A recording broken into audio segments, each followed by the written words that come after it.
Welcome back to the Joy Daily Show with your girl Joy Daily. We are having a very interesting combo today. Do we love or hate to be called bitches? I know I call my girls bitches all day. Like, what's up, bitch?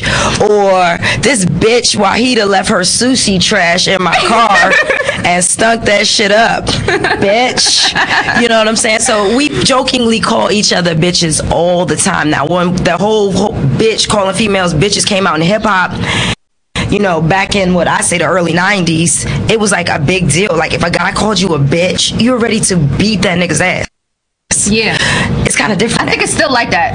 I don't know. I can refer to anybody. I can refer to my girlfriends as that or whatever. But once I hear a guy say it, for some reason, I'll let him know. I'm like, oh, I'm cool. That's all right. You can call me a bitch. But then when I actually hear him say it, I'll be like, it's not a term of endearment. It's different when you hear someone refer to you as that, and it's a male. For some reason, it just triggers something. I don't know what it is exactly, but it does trigger something. And we have another very beautiful model, Vixen, who is gracing our show for today. We're going to look at these pictures a little closely, but let's see the real thing in person. What's up, Miss Sabrina Athena? What's going on, girl? We give you Thank you so much for coming. Thank you for having me. It's great to be here. Can you speak up in the mic? Oh, I'm sorry. Thanks for having me. It's great to be here. Wonderful. And well, first of all, just tell us a little bit about yourself and what you do and where you're from. Just a quick little rundown.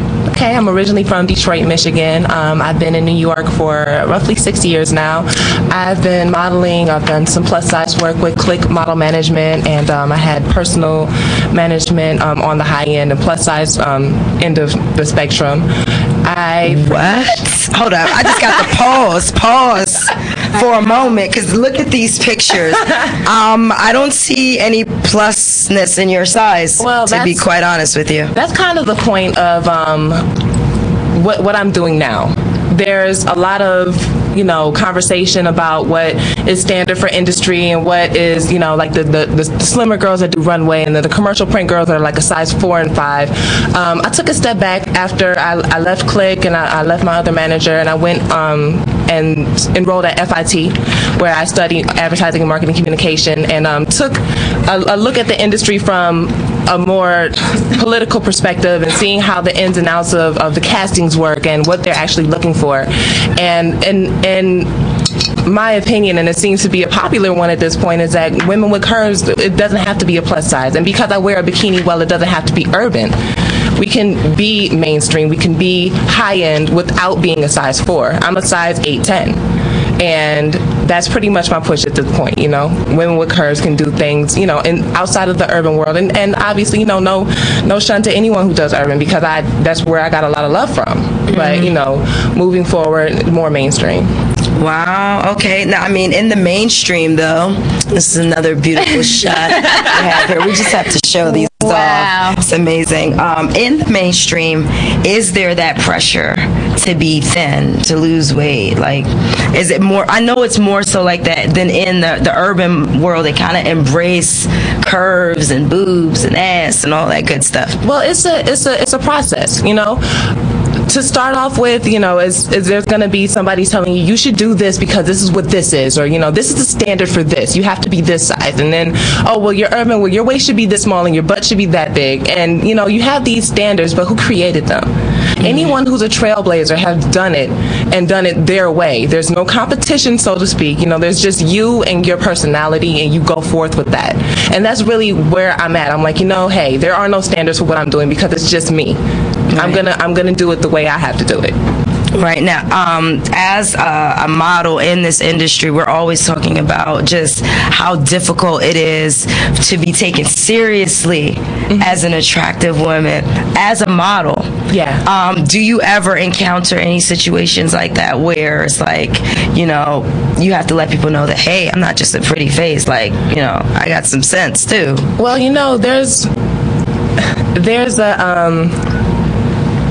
there's an audience for all of that. There's a way to kind of get around it, is really in how you present yourself. You know, there was some controversy just a few days ago in the news with the woman in the Jets locker room. Oh, we're going to talk about that. Yeah, and I'll just go ahead and speak on that for yes, a moment. There's a way you present yourself in a professional manner that you can be treated in the way in which you demand. These men will only treat you the way that you let them. Absolutely. Right. And absolutely. We have a picture right now, right here. Right above me, right above my head there, of Ines, and we did want to touch on that subject, and I'm so happy that you just segued us right into it.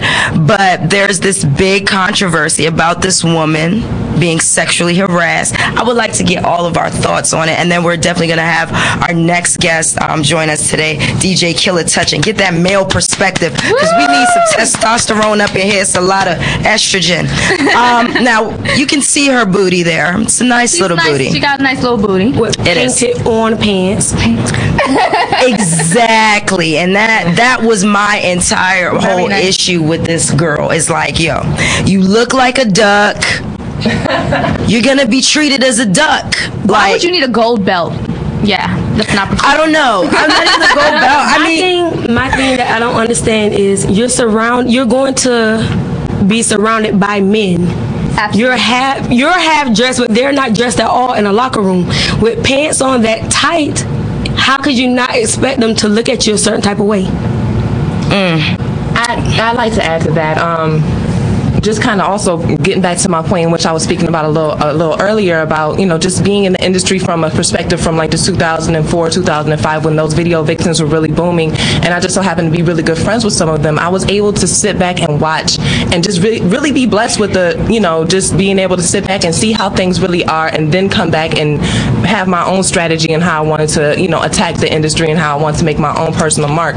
And I see the way the men treat them. And even in this particular sense, getting back to this point, women in sportscasting is such a minority situation right now.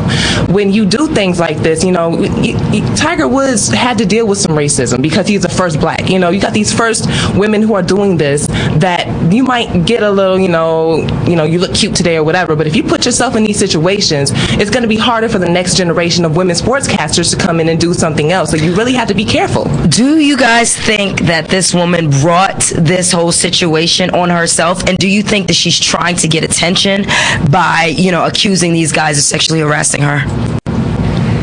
This is the same woman, and I read in a sports blog, shout out to Black Sports Online, that actually showed up in a wedding dress asking, I think it was Tom Brady, to marry her. Oh, wow. It's like a woman. She's an attention seeker. Okay, so I don't know if I really feel bad for her. She has history. When you go to court, they read your rap sheet. This is her rap sheet right now.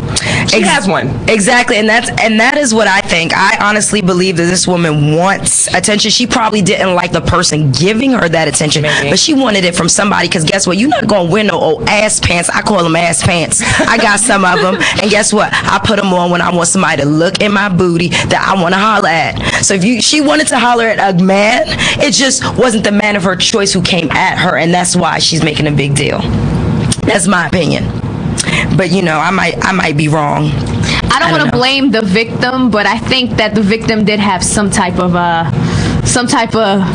you know, she did kind of ignite that herself, because you just don't dress like that. She looks like she's going to the club. But wait. And it's a sporting event. At least be a little bit more sporty. If she was a little bit more sports driven, I'd say, hey, you know, she just has a nice body. And she'll use the excuse, hey, I have on long pants. What are you talking about? There's no skin. I have on jeans and a t-shirt. Like Leanne. But I don't even think it necessarily all of it doesn't fall on her. She works for a network. Why did the network let their worker go there like that?